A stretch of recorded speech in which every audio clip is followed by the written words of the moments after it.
నా పేరు అనిత ముదిరాజ్, ఉస్మానియా యూనివర్సిటీ విద్యార్థిని. ఈ రోజు మా బండి సంజయ్ అన్న గారు మాట్లాడింది 100% నిజం. అన్న మాటలు మేము సమర్థిస్తున్నాం. ఎందుకంటే గద్దర్ అనే వ్యక్తి ఒక వామపక్ష నాయకుడు.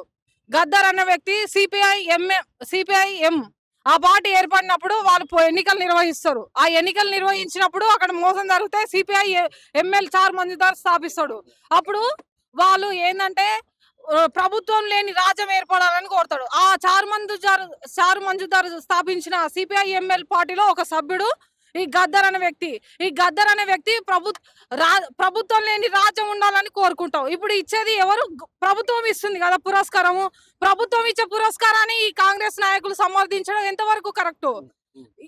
ప్రభుత్వం ఇచ్చే పురస్కారం ఆయన కూడా ఇయ్యదు. మనలో మనం మాట్లాడుకుంటే ప్రభుత్వానికే వ్యతిరేకము. ఆ వామపక్ష నాయకులు ఎంతో మంది నాయకులను కూడా చంపారు. మా ప్రభుత్వంలో ఉన్నటువంటి నాయకులని చంపారు. ఆ వామపక్ష పార్టీకి చెందినటువంటి వ్యక్తి గద్దర్కి ఇవ్వాలని అనుకోవట్లేదు మా ప్రభుత్వం. మేము దీన్ని 100% సమర్థిస్తున్నాం. అవును, వచ్చిందండి. గద్దరు బతుకున్న చచ్చిపోయే చివరి క్షణం వరకు కూడా ఓటు వేయలేదండి. గవర్నమెంట్ వ్యతిరేకంగా ఉన్నాడండి. ఈటల రాజేంద్ర గారు ప్రజా పదవులలో ఉన్నాడు, ప్రజా పదవులలో పోటీ చేసిండు. గద్దర్ ఏడుకెళ్ళి పోటీ చేసిండండి. అన్న ప్రజా పదవులలో ఉన్నాడండి.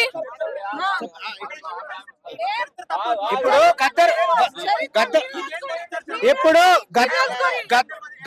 గద్దరు బండి సంజయ్ గారు గద్దరు ఇచ్చే ఇది ఏంది నంది పేరు పెట్టడం కూడా తప్పండి. ఇప్పుడు గద్దరు బండి సంజయ్ అన్ని రంగాలలో విశేష కృషి చేసిన వాళ్ళకే పద్మశ్రీ గాని, పద్మభూషణ్ గాని, పద్మ విభూషణ్ గాని వస్తది. కానీ ఎవరికి ఇస్తున్నారండి? మా బీజేపీ గవర్నమెంట్ ఏమన్నా కుటుంబ సభ్యులను పిలిచి పురస్కారాలు పంచి పెడుతుందండి. ఏం మాట్లాడుతున్నారండి కాంగ్రెస్ నాయకులు, సబ్జెక్ట్ లేని నాయకులు? మందకృష్ణ మాదిగ గారు ఎప్పటి నుండి ఎస్సీ వర్గీకరణ కోసం పోరాడుతున్నాండి. 1994 నుండి పోరాడుతున్నాండి. బీజేపీ బండి సంజయ్ గారు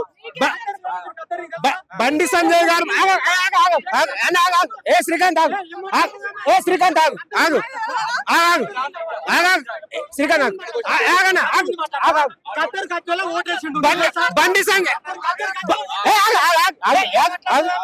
బండి సంజయ్ గారు మాట్లాడిన మాటలు 100% తప్పు. బండి సంజయ్ నువ్వు ఒక ప్రజాప్రతినిధి అయి ఉండి రాజ్యాంగం మీద ప్రమాణం చేసిన వ్యక్తివి. ఎవరికి ఇస్తావు? ప్రజల కోసం పనిచేసేటువంటి క్రమంలో పద్మశ్రీ ఎవరికి ఇస్తారండి?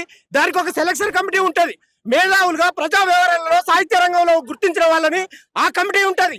ఈయనట్లే బండి సంజయ్ అనబడే వ్యక్తి ఒక రాజకీయ దురుద్దేశంతో, ఒక ఆధిపత్య భావజాలంతో ఆయన రాజకీయ అస్తిత్వాన్ని నిలబెట్టుకోవడం కోసం మాత్రమే గద్దర్ అంటే ఎవరు? పీడిత తాడిత ప్రజల కోసం ఎన్నో సంవత్సరాలుగా పేద వర్గాలకు, బడుగు వర్గాలకు కులంతో, ఆత్మగౌరవంతో, అణిచివేతతో, ఇల్లు లేక, భూమి లేక కోట్లాది మంది పీడిత ప్రజల కోసం ప్రాణం పోసి ఈ ఒక దేశంలో ప్రపంచ లెజెండరీగా ఉన్నటువంటి గద్దర్ నేపథ్యంలో ఆయన త్యాగాల వెల్లువ, పోరాటాల వెల్లువ ఆయన ఒక రాష్ట్ర ప్రభుత్వం ప్రమోట్ చేసి, అదే క్రమంలో రాష్ట్ర ప్రభుత్వం ప్రమోట్ చేసేటువంటి క్రమంలో రాజంలో గద్దర్ పోరాడిండు, తెలంగాణ కోసం పోరాడిండు. బండి సంజయ్ ఏమన్నా మేఘా అమ్మా ఇక్కడ గద్దర్ చేసిన ఉద్యమాలు ఎవరు ప్రశ్నిస్తలేరు. పనిచేసి సో గతంలో వాళ్ళు అన్న పరిస్థితి ఏంటంటే, గతంలో మా కార్యకర్తలను చంపిండు కాబట్టి, పోలీసు అధికారులను చంపండి కాబట్టి, ఈ విషయంలో కాన్స్టిట్యూషన్ వ్యతిరేకంగా పనిచేసింది కాబట్టి అలాంటి వాళ్ళకు మేము ఇస్తామా అని చెప్పేసి ఆయన మాట్లాడినటువంటి కదా. ఇప్పుడు బండి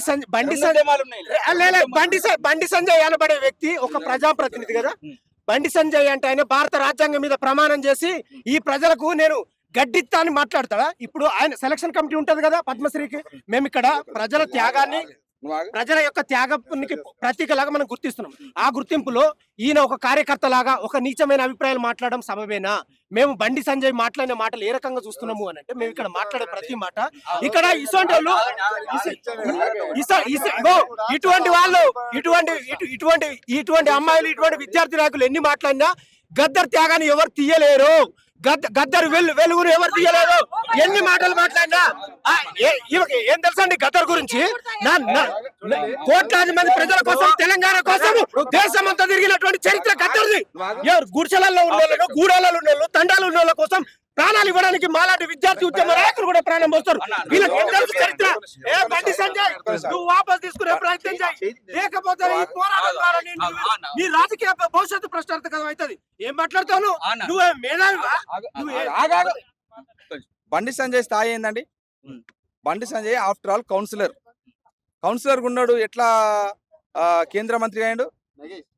చాలా ఏడుపులు, ప్రజల మధ్యన విద్వేషాలు, అందరి పైన ఇష్టారీతిగా ఇట్లనే అంటే ప్రజల కోసం పనిచేస్తున్న వాళ్ళ మీద ఇష్టారీతిగా భావోద్వేగాలు రెచ్చగొట్టి వివాదాస్పద వ్యాఖ్యలు చేసి తను ఇలా ఈ రాష్ట్రంలో ఒక వివాదాస్పద నాయకుడిగానే ఉన్నాడు తప్పితే ఎక్కడ ప్రజల కోసం పనిచేసి ప్రజల కోసం త్యాగం చేసింది అనే చరిత్ర ఏం లేదు.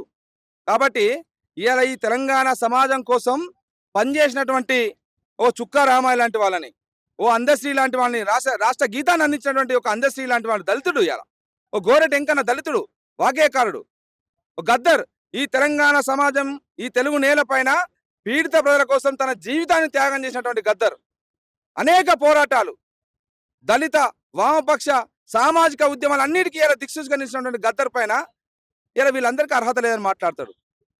బండి సంజయ్ ఏం అర్హత ఉంది? కాబట్టి ఇలా బండి సంజయ్కే ఈ తెలంగాణలో అర్హత లేదు. ఆయన ఉనికి కోల్పోయినప్పుడల్లా ఇట్లాంటి మాటలు మాట్లాడి అవాకులు చెవాకులు పేల్చి ఒక గద్దర్ లాంటి లెజెండరీ ఇలా ఈ భారత విప్లవ సంస్కృతి సేనాని అతని మీద మాట్లాడితే నాకు హైప్ వస్తా అనుకొని మాట్లాడుతున్నాడు. ఇలా బండి సంజయ్ నేను సూటిగా ప్రశ్నిస్తా ఉన్నాను. బండి సంజయ్, మరి గద్దర్ చనిపోయినప్పుడు గద్దర్కు సంతాపంగా ఇలా సంతాపాన్ని తెలుపుతూ మీ ప్రధాని నరేంద్ర మోడీ గారు గద్దర్ ఈ కవి, ఒక గాయకుడు, గొప్ప వాగ్గేయకారుడు, సాహిత్యవేత్త, అతని మాటలు ఈ అట్టడుగు పేద ప్రజల సమస్యల్ని ప్రతిబింబించే విధంగా ఉంటుందని ఇలా మోడీ గారు రాయడం జరిగింది. మరి గద్దర్ మోడీ గారు ఏంటిదన్నట్టుగా మరి బండి సంజయ్ చెప్పాలి. మరి భారతీయ జనతా పార్టీలో ఉన్నాయని మాట్లాడుతున్నాడు కదా, మా కార్యకర్తలు చంపినని మాట్లాడుతున్నాడు కదా. ఆ కార్యకర్తలను చంపినట్టయితే గద్దర్ పైన ఎక్కడ హత్యా నేరాలు మోపబడ్డాయో ఆయన కేంద్ర హోంశాఖ సహాయ మంత్రిగా ఉన్నాడు కదా, చెప్పాలి. మరి బండి సంజయ్, మీ దగ్గరనే చిట్టా ఉంటది, మరి ఎక్కడ కేసులు నమోదైనాయో ఈ దేశంలో నువ్వే తీసి చెప్పాలి. మరి కేసులే లేనప్పుడు హత్య చేసిండు, కాల్ చంపిండని ఎట్లా ఆరోపణ చేస్తారు? కాబట్టి ఇట్లా అనాలోచితమైనటువంటి మాటలు, అవాకులు చెవాకులు పేల్చి ఈ సమాజంలో విద్వేషాలను సృష్టించడానికి కోసం ఇవాళ అట్టడుగు దళితులందరినీ అగౌరవపరిచే విధంగా, తెలంగాణ సమాజాన్ని అగౌరవపరిచే విధంగా ఈ రాష్ట్ర ప్రభుత్వం పంపించినటువంటి ఒక గొప్ప ప్రజా ఉద్యమకారుల్ని, అదే విధంగా సామాజికవేత్తల్ని, ఇలా ప్రజల కోసం పనిచేసినటువంటి చుక్కరామాయ లాంటి వాళ్ళందరినీ కూడా ఇలా అగౌరవపరిచే విధంగా బండి సంజయ్ మాట్లాడిండు. కాబట్టి బహిరంగంగా బండి సంజయ్ క్షమాపణ చెప్పాలి. ఆయన్ని కేంద్ర మంత్రివర్గం నుంచి బర్తరఫ్ చేయాలని కూడా ఈ సందర్భంగా ఉస్మానియా పరిశోధక విద్యార్థులుగా మేము డిమాండ్ చేస్తా ఉన్నాం. అదే విధంగా ఇలా గద్దర్ గారిని మరి ఆ రోజు ఢిల్లీలో 2007లో మరి తెలంగాణ రాష్ట్ర ఏర్పాటు కోసం ఢిల్లీలో జరుగుతున్నప్పుడు మరి ఎల్కే అద్వానీ గారు గద్దర్ దగ్గరకు వచ్చి గద్దర్కు బోకే ఇచ్చి ఇలా ఎల్కే అద్వానీ గారు ఆలింగనం చేసుకున్నటువంటి పరిస్థితి. మరి అట్లాంటి పరిస్థితిని మరి ఎల్కే అద్వానీ ఏమంటారు? నక్సలైట్ గా మీరు భావిస్తారా? కాబట్టి ఈ ప్రజాస్వామ్య దేశంలో భారత రాజ్యాంగానికి లోబడి పరిణామ క్రమంలో అనేక సామాజిక ఉద్యమాలని ఇలా భారత రాజ్యాంగాన్ని కాపాడుకోవాలని పదే గద్దర్ మాట్లాడిండు. కాబట్టి ఇలా భారత రాజ్యాంగానికి తూట్లు పరుస్తున్నటువంటి భారతీయ జనతా పార్టీ ఇలా భయపడతా ఉంది. ఇలా గద్దర్ రాహుల్ గాంధీ గారిని ముద్దు పెట్టుకున్నాడు కాబట్టి, ఇలా రాహుల్ గాంధీ గారిని ఆలింగనం చేసుకున్నాడు కాబట్టి, రాహుల్ గాంధీ గారితో కలిసి నడుస్తా అని చెప్పిండు కాబట్టి ఈ దేశంలో దళితులకు, బీసీలకు, మైనార్టీలకు, ఆదివాసులకు భారత రాజ్యాంగం రక్షణగా ఉండాలి. ఆ భారత రాజ్యాంగాన్ని కాపాడుకోవాలని గద్దర్ మాట్లాడిండు. దాన్ని కొనసాగింపుగా రాహుల్ గాంధీ గారు భారత్ జోడో యాత్రలో రాజ్యాంగాన్ని కాపాడుకోవాలని పదే ఈ దేశ యువతరానికి పిలుపునిస్తున్నాడు. కాబట్టి ఆ భయంలోకెళ్ళి ఇలా భారత రాజ్యాంగాన్ని మార్చేసి ఇలా మనుధర్మాన్ని తీసుకొద్దాం అనుకున్నటువంటి ఇలా భారతీయ జనతా పార్టీ ప్రతినిధిగా ఇలా బండి సంజయ్ మాట్లాడినది తెలంగాణ సమాజం అంతా గ్రహించాలి.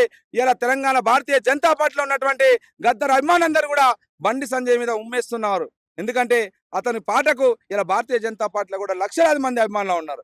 కాబట్టి అట్లాంటి తెలంగాణ మొత్తం భారతదేశానికి ఒక లెజెండరీ వాగ్గేయకారుడుగా ఉన్నటువంటి గద్దర్ను ఇలా సూర్యుడి పైన ఉమ్మేస్తే అది తిరిగి మన మీదే పడుతుంది అనే ఎంత సత్యమో, గద్దర్ పైన అవాకులు చెవాకులు పేరిస్తే అది తిరిగి నీకే తగులుతాయి అనేది కూడా ఈ సందర్భంగా బండి సంజయ్ని హెచ్చరిస్తా ఉన్నాం.